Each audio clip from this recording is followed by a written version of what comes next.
जाऊया पुढे एक मोठ्या बातमीकडे। महागाईमुळे ताटातून पौष्टिक आहार आता गायब झालाय। 52 कोटी भारतीयांना संतुलित आहार घेणं अशक्य झालंय। रोजच्या पोषक आहारावरचा खर्च त्यांना परवडेनासा आहे। संयुक्त राष्ट्राच्या अहवालातून अत्यंत धक्कादायक ही माहिती समोर आली आहे। कुपोषण घटलंय, पोषक आहार मात्र अजूनही दूरच आहे। जगभरामध्ये 269 कोटी लोक पौष्टिक अन्न खरेदी करण्यास असमर्थ असल्याचं या अहवालामध्ये म्हटलंय।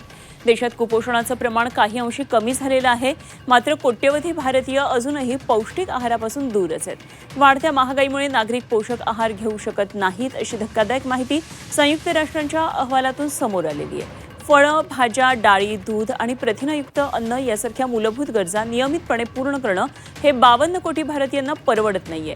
संयुक्त राष्ट्रांच्या state of food security and nutrition in the वर्ल्डच्या अहवालामधून ही माहिती समोर आली आहे। यामध्ये देशात गेल्या 2 दशकात कुपोषण कमी झाल्याचा उल्लेख आहे।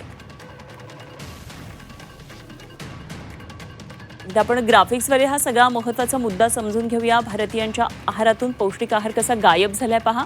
343 रुपये दररोजच्या आहारावरचा भारतात खर्च होतो। पाकिस्तानमध्ये सुद्धा 343 रुपये, बांगलादेशमध्ये 399 रुपये, चीनमध्ये 317 रुपये खर्च असतो दररोजच्या आहारावर, अमेरिकेमध्ये 249 रुपये।